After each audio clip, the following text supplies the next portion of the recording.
Welcome back, ladies and gentlemen, to WCS Winter European Edition. We are going to be moving into the second series of the day, another Protoss versus Zerg, and of course, we decided to get the master of all skins, Nathanius. What's up?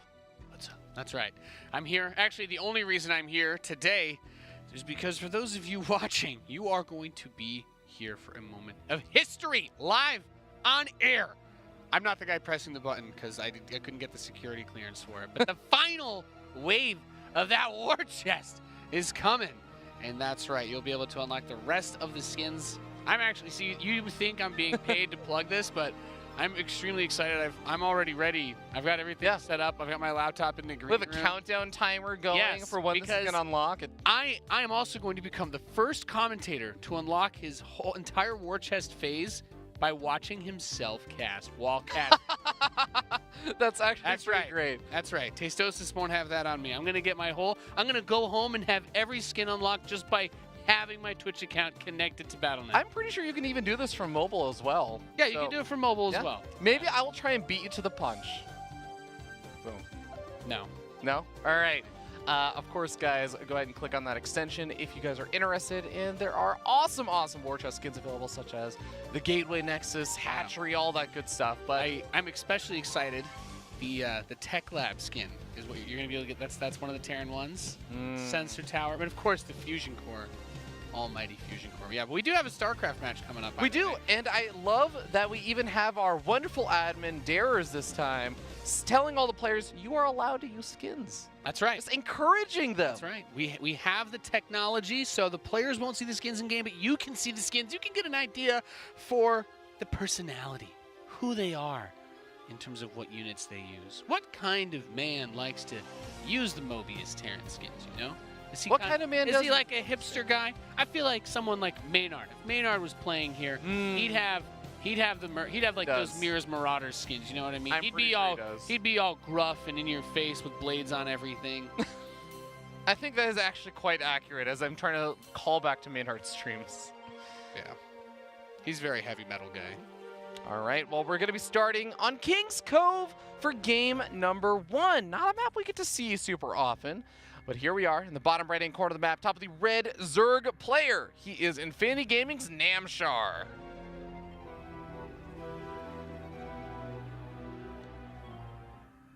We've had some really fun ZVZs in his group getting here. He's up against our blue Protoss player in the top left, playing for Team Liquid. He's MaNa.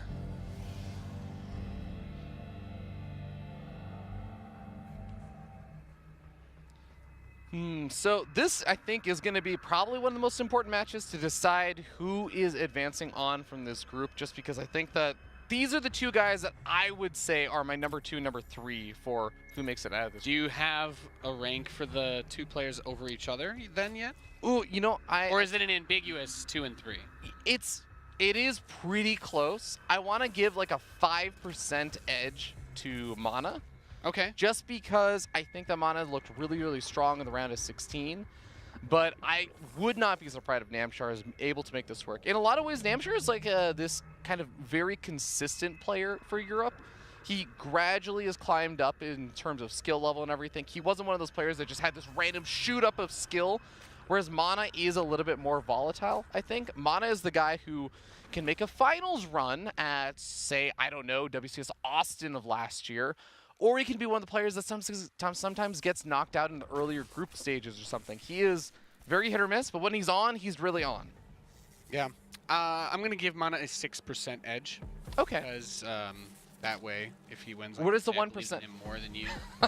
That 1% difference is going to be this probe. This probe? This probe with yellow health. It's going to make it all the way to the end of the game for your dragon. That's going to be the difference. I wish this is where I wish I could hotkey this probe so I could check on that later on. It's almost impossible for you to verify this against me unless he lets it die to the first few Zerglings, which it could. Yeah. We'll keep an eye on it for a little bit, but of course in PvZ we usually don't see too much getting started. The best call I've ever made in my entire career. There you go, man. Come on, little probe. I've got marbles riding on this. Zorgan Speed is a good ways away from finishing. We'll keep an eye on that probe, but of course, he's super dead. So. Yeah, King's Cove, one of those maps where you do have to wall off in kind of weird ways, Protoss, and yeah, that probe is very dead. I'm following him on my What did you say you bet again? 1% of my 6% confidence in MaNa. Oh, okay. Okay, now MaNa has a 5% chance. It's 5% above, I would say. Lost all faith. It's a 55-45 matchup now. my It was 56-44, but not anymore. If he gets his Overlord, is it back up to 6%? Yeah, Okay. but he'd have to build a sentry to hallucinate for that, and that would delay everything too much. And that would actually drop him down to a 4% lead. So I don't Yeah, because good point. He didn't actually go for the Stargate opening. He went for the Robo. We don't see this, by the way. So this is, I would say, something different. Cool, interesting. Maybe he goes for a fast robotics bay if he doesn't have anything else coming up behind this tech-wise. He's going to get an Immortal. Okay, does You go for usually want some sort of supplementary technology with this, though, like a Twilight Council. Yeah, I mean, there are some kind of cheeky Sentry Immortal, very quick pushes that you can go for, as well as even just some Charge Lot with like 1 Immortal attacks. But usually you're not taking the gas guys if you're going to go for the Charge Lot attack. There's the Twilight Council finally being added on just a little bit later. When is MaNa actually going to go for the Warp Prism? Because that is, of course, when you go for the Robo, like you almost always go for the Warp Prism pretty soon after. Yeah, he could get the Prism after here. This is just one of the weird things. All right, so we talk about reasons why people do build Sphere Dragon, and one of the reasons why you open Stargate, not only to get this annoying Overlord out of your base, but also to scout. Phoenix, Oracles, when they run around and they're killing stuff or microwaving drones on the high setting, they're getting information about what you're doing. They're going to go by the bases. They're going to see whether there's a fast lair. You know, we live in a world where Nidus Worms unload faster than Marines unload bullets, Sphere Dragon. And that's a terrifying world to live in where you want to know what's happening. Just throwing roaches at you. They're shooting roaches at you instead of bullets. Now, we know everything, not just because we're geniuses, but because we also have the observer interface in this game. MaNa doesn't know anything. He has no idea what's going on the other side of the map because he went straight for 2 Immortals, now the Prism. You talked about the Prism. There's no lair coming. The lair is still just starting, so we don't really have to worry about any sort of Nidus or Muta, and that makes me feel like this attack could do really well because it's just going to be Immortals and a Prism supported by whatever Warpins he wants to bring. He has a Templar Archives finishing, so it can be Archons. He's taking a 3rd base behind this. But really, what I'm trying to say is it's going to end up starting off as just Immortals versus Roaches, and that is a dance I think any Protoss player would love to have on Valentine's Day. 2 Archons starting to get warped in over here and going to be joining the Immortals, which is such a weird and interesting composition. This, in some ways, it is a little bit committed. You can still definitely recall out of here, but the Warp Prism can only pick up 2 of these units at a time. So getting out of here is going to be a little bit tricky. He's going to have to rely on some good micro, but like you said, yeah, good juggling for sure. But also, he can actually walk out of here with the Warp Prism pulling stuff up. But he's got to be careful. Loses? No, doesn't actually quite end up losing anything yet. Save. And now this is... Now, keep in mind, we talked about that lair being late. Other applicable pieces of that, no roach speed. Yep. So he can't chase off. We talk about how he can only lift up 2 of the units. He can't actually chase those units off creep. It doesn't work. So that means MaNa gets to keep everything safe. He's got a shield battery at the 3rd base, a couple of adepts there, charge coming in, plus 1 more Immortals, another Sentry. I do like this. I do like seeing a bit of this mix-up. You talked about how MaNa had that semifinal result. He kind of did that off of playing a little bit differently. Back then it was, he used a lot of stubble Stargate builds versus Zerg, if I recall correctly. Yeah. But that's one of the nice things about MaNa is he's one of the older players. He's going to beat you with experience and kind of game sense plays rather than doing some ridiculous strategy that relies on having 1,000 APM like someone like Raynor would do. As a really good way of describing it. We do see Raynor moving in with his Overseer, just getting a scout out off and everything, seeing the 5th and 6th gas guys, are seeing the probe saturation, confirming that it is just the Templar Archives, probably going to be, well, actually not researching Storm just yet. So just going to continue to focus on getting up a lot of charge lots, getting up all of his gateways, and getting up his weapon upgrades instead with a handful of Immortals. Yep. I like this. I mean, he's kind of doubling down on this composition, but anything that could effectively deal with it is still very far away because of the Roach opening. And Roach speed is done, sure, but there's more Immortals, there's more Archons, and especially with charge finishing and +1 about to close up, Zealots, there's not a great answer for them. Like, there's more than enough to plow through the Roaches, but this is one of the reasons why you see a lot of Ling Bane Hydra compositions that can really shut this down. Can Namshar afford to get out enough units to even defend this 4th base? I don't think so. Yeah, the Roaches are not quite grouped up just yet, and it looks like he's just going to almost abandon ship on this 4th base. Yeah, It does immediately get canceled. Can't save it. Now Ravager is going to morph in.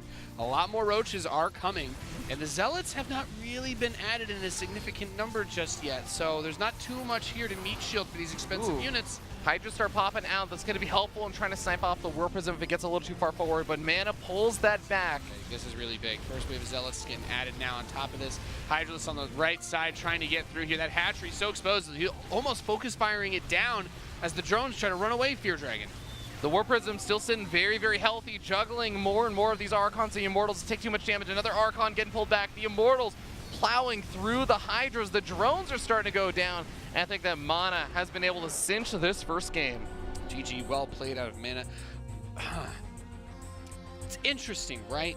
Namshar kind of gets, I guess, I just didn't see it. Did he get a second Overlord in and see that robotics facility early on? His strategy seemed, it was just like he did the worst possible thing without maybe realizing it, whereas MaNa did the best possible thing without maybe realizing it. I feel like there's some research that goes into that where MaNa can say, I'm not going to have a Sentry. He didn't go for a Sentry, so there's no hallucinated Phoenix Scout. He went straight into Immortals and then a no Prism. Stargate, So yeah, no he Observer. didn't really have any real scouting. His only scout was that probe. There you go. That 1% difference that the probe makes, even though it died.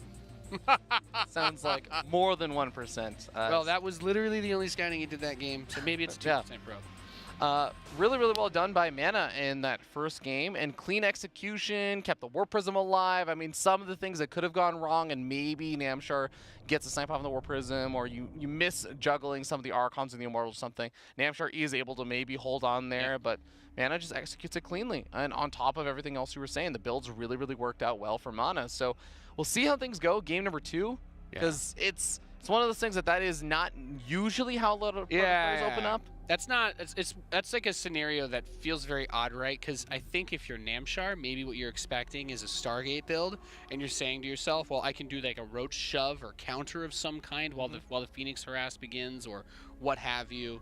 But as a Protoss, you're really happy if you rush 2 Immortals and a Prism, and you arrive at your opponent's base, and all he has are slow Roaches. Like, that's just the dream right there. Yeah, it's like he has slow Roaches. Oh, the lair's not even done yet.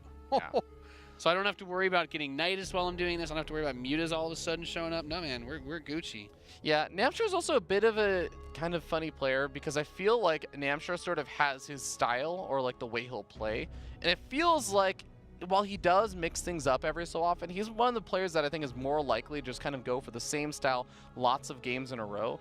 So I wonder if this is also something that MaNa, in the preparation he's had over the past week, thinking like, okay, I have to beat Raynor. Raynor's a really tough ask, but maybe he can still do that. But then Namshar is going to be such an important player to try and be able to beat. So doing some extra preparation, maybe seeing how Namshar plays, and then kind of catering some builds and that style maybe a bit to Namshar. We'll see if it is something he decides to repeat in game number 2. Maybe MaNa just keeps doing weird stuff and keeps winning because his opponent has no idea what's going on as well. That's always an option. Yeah. It's my favorite option, personally, just doing insane stuff and your opponent not being able to make any good analysis. That's how I play, at least. If you don't know what you're doing, your opponent sure doesn't. We're going to be starting up here at the top left-hand corner of the map. Top of the blue Protoss player on Kairos Junction. He is Team Liquid's MaNa. The most appropriate color being blue. He's up against the Red Zerg player in the southeast. He is Namshar. Metagaming is super important for your Dragon with the strategies. You know what I do these days? When the Overlord flies into my base, I build the fusion core right underneath it. And then you know what I do? I build a second factory in my natural and just mass Hellions while 10 corruptors pop out at 5 minutes and 20 Hellions run in. That's beautiful. Yeah. That's 300 IQ thinking there. There was a build I used to do where I would actually proxy the Dark Shrine outside of their natural expansion. Because it's like... Because I would do it from a cannon. It'd be from a little sense. Yeah, it would be from a cannon rush container or something. And if I didn't break them, I'd put the Dark Shrine there, right in front of their face. Because if you're a Zerg player, the first thing you'll think is this a BM move? Are they just like trying to like mess with me? And the second thing is maybe they think this is like a safe place because all of their photon cannons are there.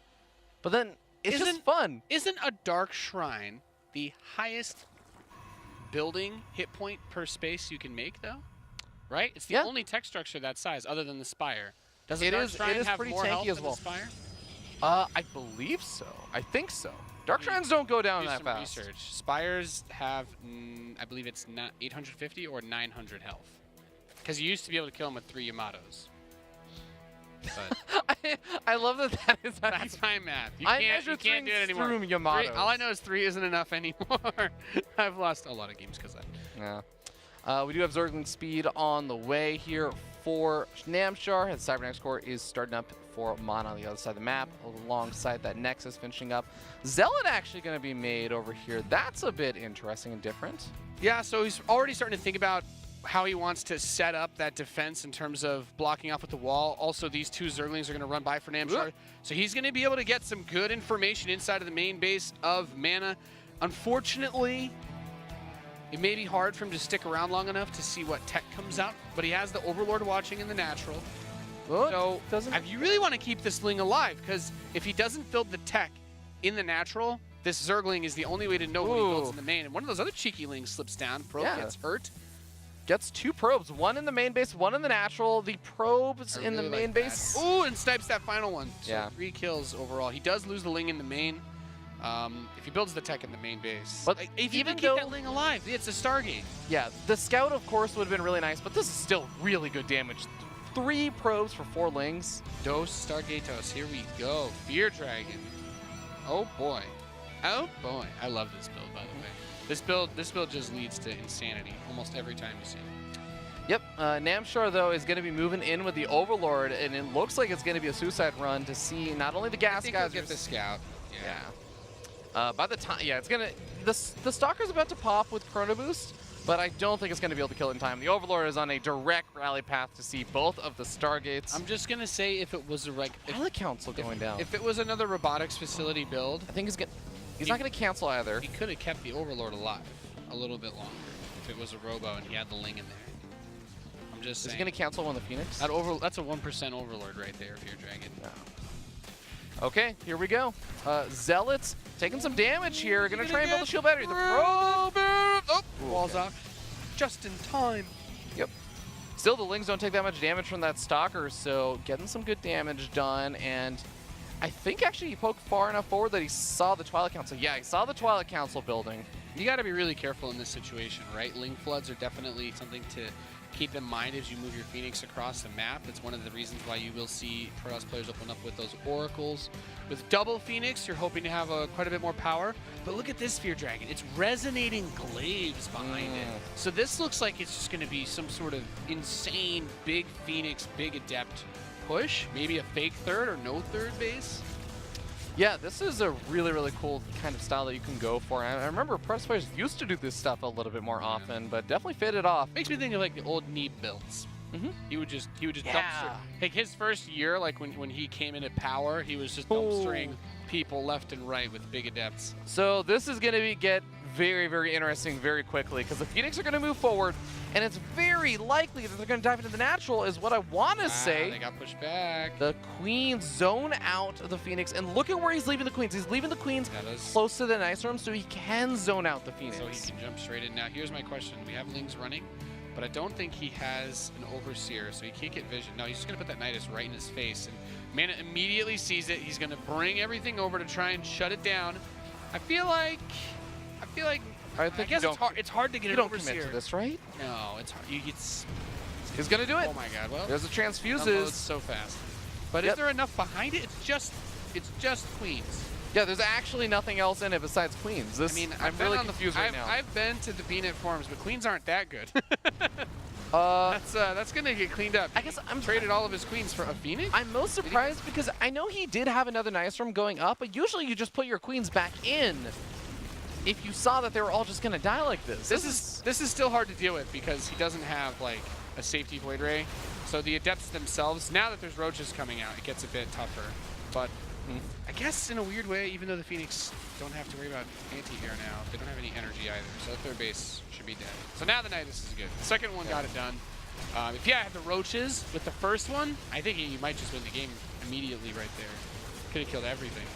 A lot of queens put into this attack, so there aren't larva injects or anything behind this. We do have a lot of adepts. Going to try and get some counter damage done. Nidus, he's got to build Void Rays, right? Just start building Void Rays. That's what I would really like to see Void Rays as well. I mean, know, he's killed all the queens. He doesn't have anything to worry about in terms of keeping those Void Rays alive. There we go. Okay, I was ready for everyone in chat to tell me how silly I am, but they're double Void Rays. He does cancel +1 air, which is really big because that upgrade was just about to finish. Void Rays benefit insanely heavily. Ton of drones died on the other side of the map, so economy-wise, things have been evened. Yeah, it's tough. But he doesn't have the third Nexus. Yeah, he doesn't have the third Nexus, and he's still losing more workers inside the main base. The Phoenix count is pretty high, though. He's going to have total map control after all of this. He hasn't been using his Chronos, by the way. He's got a good amount of energy on the Nexus. He's got his hands full right now, Nate. I'm just saying he needs those Void Rays, that's all. That's true. Oh, what if he lifted the Immortal? Roddy would have lifted his own Immortal. Roddy would have lifted his own Immortal. Roddy would have probes. He probably would have lost more probes, but he would have lifted the Immortal and would have looked. Prismatic alignment? There we go. Microwave that baby. Okay, but there are still a lot of roaches here. Roaches over here in the natural.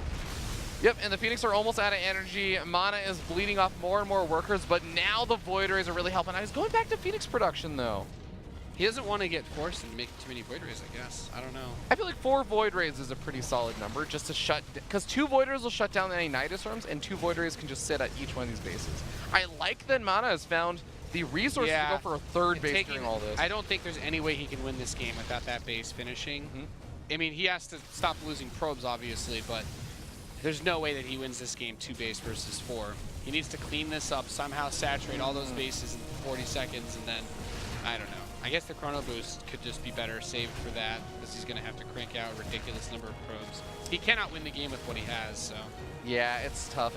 The Phoenix are going to start getting back their energy, and this is where MaNa has to start getting ridiculous value from these Phoenix in terms of just picking up units and getting a lot of damage done with them, but there's already Hydra Den finished up here for Namshar. Did you think that he just Niduses him again? There's only 8 queens out on the map, and he's building 4 at a time, though. He's building a lot of queens, but that's actually the entire army right now for Namshar. I feel like if you're Namshar, though, you just put all those queens in, make a wave of Hydras, and then just go kill them. No? I guess that's probably one of the only ways you could lose, too, if those Phoenix were able to deal with the queens. But I'd also like to keep in mind that he did deny the +1 air attack. Oh, Dark Shrine. Okay, that's a Hail Mary move. What if he kills every single Overlord like they always talk about in the strategy? If you go Mass Phoenix and you kill all the Overlords, they have no supply. They cannot build anything. The swarm is dead. Phoenix DT, man. And Robotics Bay. Okay. I didn't think about it like that, but yeah. Disruptor? Maybe Colossus he's thinking about for the Hydras. I guess Disruptor. I could definitely see it. The only reason why I say Disruptor specifically is because when you're playing from behind, Disruptors are one of the best units. Colossus suck when you're playing from behind. You're like, well, I gotta get this upgrade, and the attack upgrade's pretty important. But if I also need Thermal Lance, which takes about a year to research. Yeah, these Hydras outrange my Colossus until I get Thermal Lance. It's a little bit of a problem. Yeah. Okay, well, we got the Phoenix trying to dive on in, but the Queens are always in position, and because the Spore Callers are also there to support him, MaNa really doesn't want to dive in. He knows that he has to keep those Phoenix alive to have any sort of map presence whatsoever, but he's at least keep an eye out. I'm just imagining. I'm just imagining another Nidus. What is he? What could he do if he just Nidused him at the front? If he had enough Hydras, if he had enough Hydras and Queens to deal with the Phoenix, there's really nothing else. I think the Phoenix are doing a good job of scatting around. He just has an Immortal and 2 Void Rays. I think he would see the Nidus, right? Yeah, ideally he would see the Nidus. But then I'll also say that the Phoenix cannot do anything about killing the Nidus, so the Immortal and Void Ray have to get there very fast.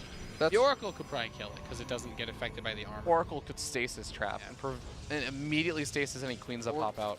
That's true. Oracles are really good versus Nidus now because their attack isn't affected by the armor. That's actually the nerf that the Nidus Worm got, is that the units unload so fast that not just one queen will get stasis, the first like 6 units will get stasis. These are the changes we really needed. Yeah. Revelation on the entire army for the most part. So MaNa knows the attack is coming, but what has he actually got to deal with it? Yeah. Ugh, loses the Oracle. Yeah. Remember when I made that joke about how it takes forever to research Extended Thermal Lance? Yeah. Well, if he doesn't attack, then he should be okay. But if he attacks, then he should just die. Phoenix are actually buying quite a bit of time. The Hydra's pulling back for a second, trying to deal with this, but then he's realizing, oh, it's just a handful of roaches getting picked off. I am ready to go for this attack at the third. Here it comes. We have a Colossus with no range, 2 Void Rays versus 1,000 Hydras. And these Hydras are going to be able to completely zone out the Phoenix. They do not want to dive in on top of that. 3 Colossus is going to make a bit of a difference, but still don't have no range. And the Hydras get close, and now the Phoenix are like, so dude, we're going to help out, and then... These Phoenix are buying a lot of space. 13 probes, though. It's still 3 base versus 4. And that main base, I don't even know if that counts anymore. I don't know if we're like cheating by saying that main base counts as a base right now. Okay, MaNa is holding off for that 1 Disruptor to come out. And oh no, the probes are actually transferring down and the Colossus get taken out.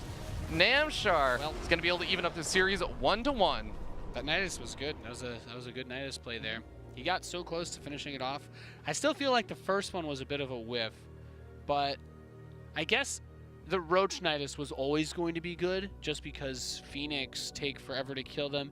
And yeah, honestly, I imagine a scenario where that +1 ship weapons finishes faster, and then that Void Ray is going to do a bit. I don't know the math, but Void Rays attack really fast. They do a lot of damage versus Roaches. Yeah, having +1 would mean something a lot. Also, especially for Phoenix, since they attack twice and they're they're pretty heavily.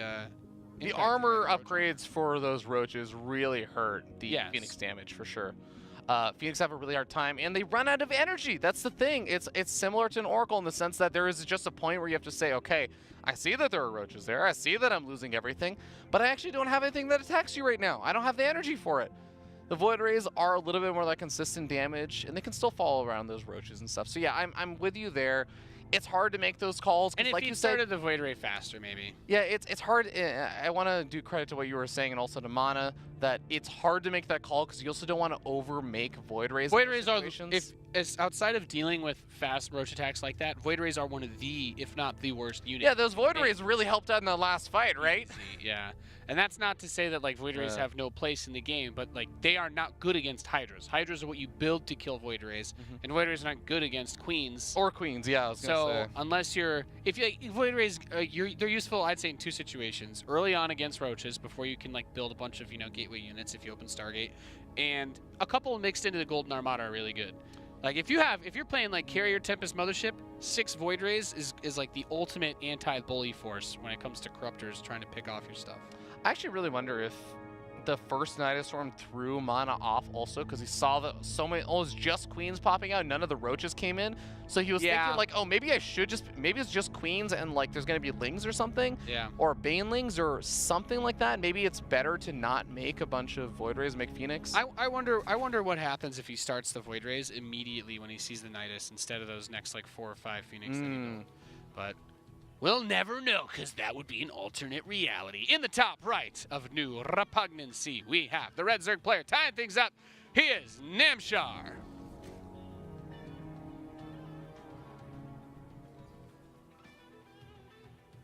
And down in the bottom left-hand corner of the map, we have the blue Protoss player from Team Liquid. He is MaNa. Something those Phoenix did not have a lot of last game. Ha ha ha ha ha ha. Ah, goodness gracious. Goodness. Who do you think in this matchup has a better chance of beating Raynor moving up? I would say MaNa. I think that MaNa, because again, Really? I think that MaNa is, again, he's spiky player in terms of performance, and when he's on, he's really on. I think that Namshar is a little bit more consistent of a player, and he's good, but I would say that Raynor is just better, usually.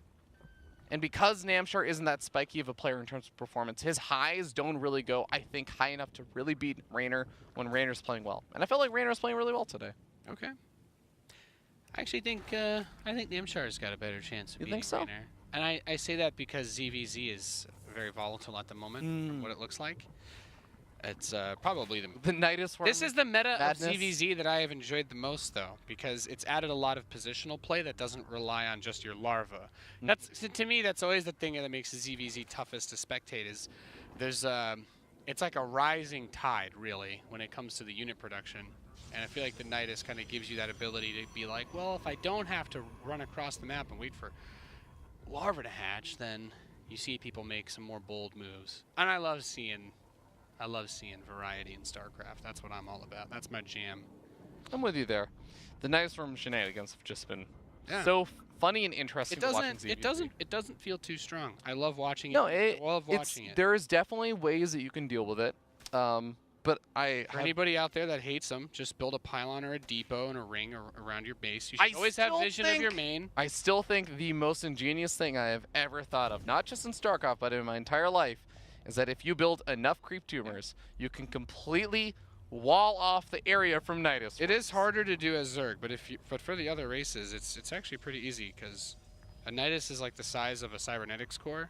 So as long as you space your buildings out in like a weird way around the edge of your base, they actually just can't build it. It's not possible. Niduses are they're very large actually. Yeah, they are. I mean, they have to be. They're pushing the entire army in half a second across the entire map. So you'd imagine that they're chonky boys. Okay, a little bit of an awkward wall starting up there for MaNa as he ends up having to cancel some buildings and stuff to make sure he still has enough room for the Stalker to get out of there. It's a robo again this time. It's a robo. Also going to point out, no sentry.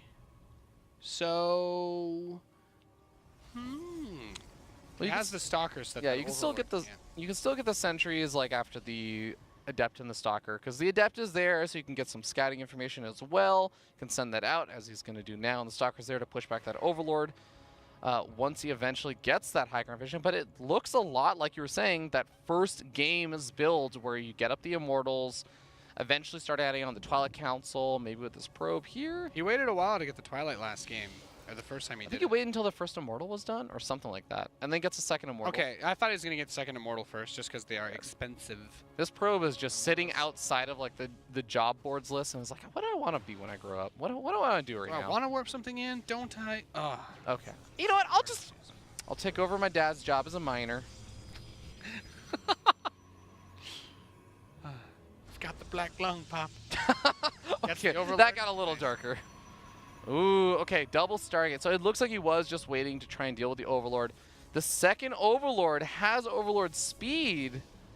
So this is a bait build, right? This is meant to look like the build that he did in the first game of the series. So he's going to be like, oh yeah, he's going to hit me with 2 Immortals. And 2 Archons, but in reality, he'll be building Phoenix and Mass behind the army. Oh my god, this is just actually not supposed to happen. You're just never supposed to be in a game or a situation where you get Overlord speed and you don't get a perfect scout off. I mean, he'll get in there eventually, but yeah, this is definitely a well-crafted ruse. If we talk about key differences here, the double Stargate naturally, but we don't have the Twilight, which means we don't have the Templar Archives, so this is just 2 Immortals. I like to call it the shotgun. The shotgun. Yeah. So, of course, like you said, difference is going to be that in the first game, Templar Archives was finishing up, so he was able to warp in those Archons offensively. Namshar is just going to see the Warp Prism moving forward and then say, oh, now okay, are you about to warp in Archons? Waltzes in and just kills the spawning pool and flies out. Like, doesn't really do big anything. Baller moves. It's like you didn't kill the queen or anything, so like really all you did was force me to spend another drone on it, but Lair's already on the way. Yeah. Third base, of course, coming down, and the double Stargate has been making some Phoenix. We're already got number 3, number 4. Usually, when you go for double Stargate, you move out with 5 Phoenix, but because he's kept this so well hidden and Namshar is invested into scouting, I actually wonder if he's going to wait a little bit longer. +1 air, by the way, so he definitely wants to commit to this. Yep. MaNa for 5 and 6. MaNa, a fan of commitment. It's good. It's a good day to know that, Fear Dragon. You know, he's not going to half this build. We do have a Forged follow-up for this as well. At some point, there'll be a Twilight Council, and he'll get charged and mix that in with all these Phoenix. Having the Immortals is great too, because you know that means that if there were, for example, those Nidus shenanigans, 3 Immortals, you're never finishing a Nidus in front of them. It's not happening. Oh my god, the Overseer has finally scouted out the double Stargate.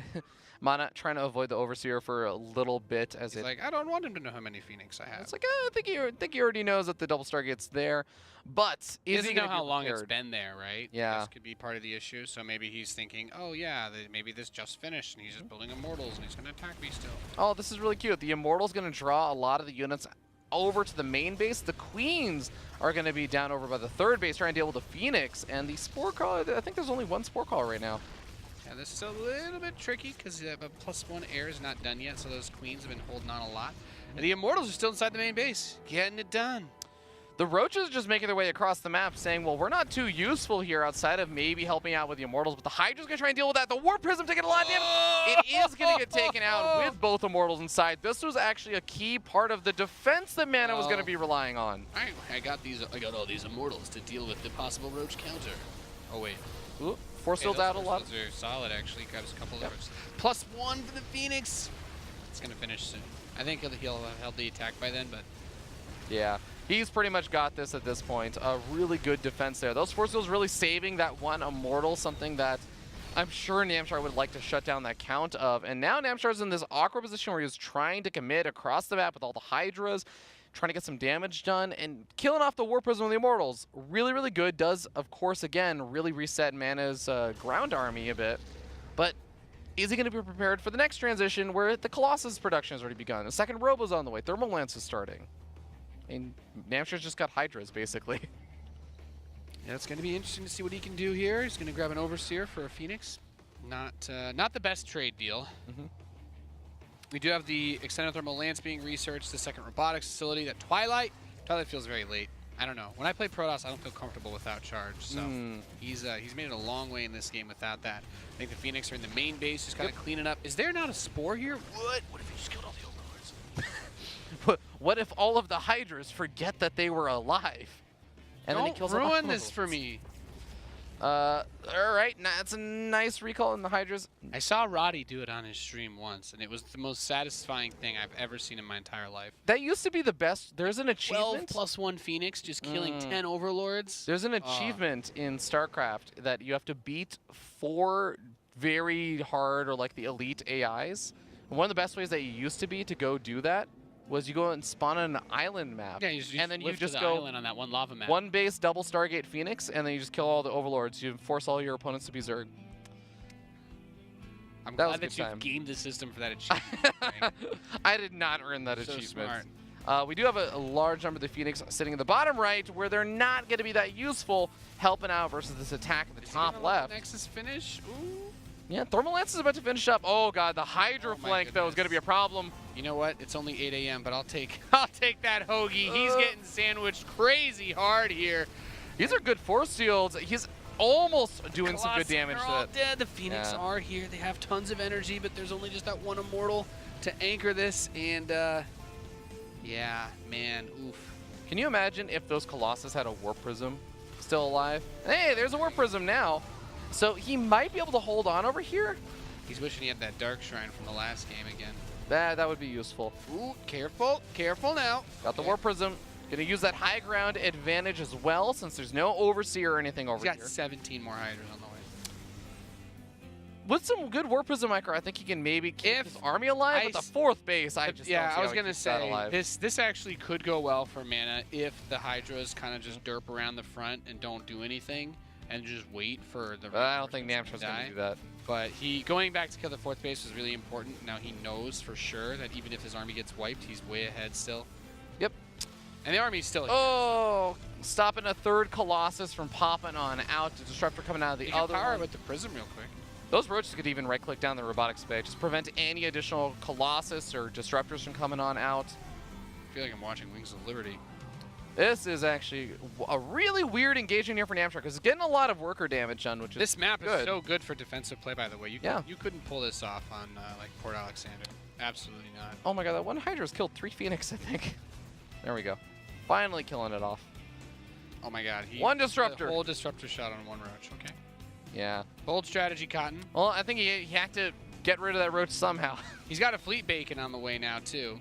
This is desperation moves. He's lost a lot of his economy, not just his fourth base, but he's down to 48 workers, now going up to 50 with some workers finally popping on out. But at the same time, Namshar taking a 5th base, got a Hive on the way, got a Spire on the way.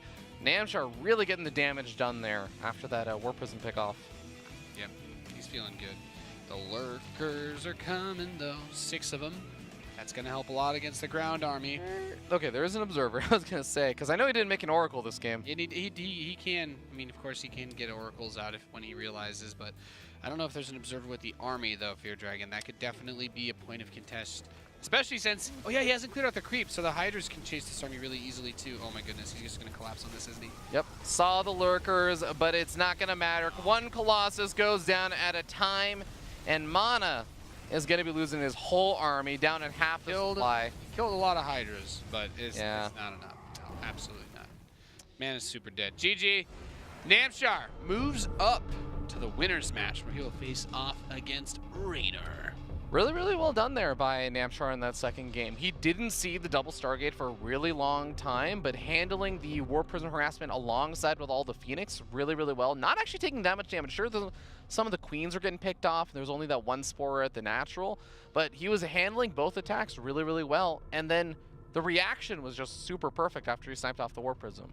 Yeah, no, it was just super well done. I mean, I feel like MaNa's build was cool, but he was like trying to do too much, you know what I mean? Yeah. He's like, well, look at me juggle all these things, but I'm also on a tricycle. That's on a trapeze.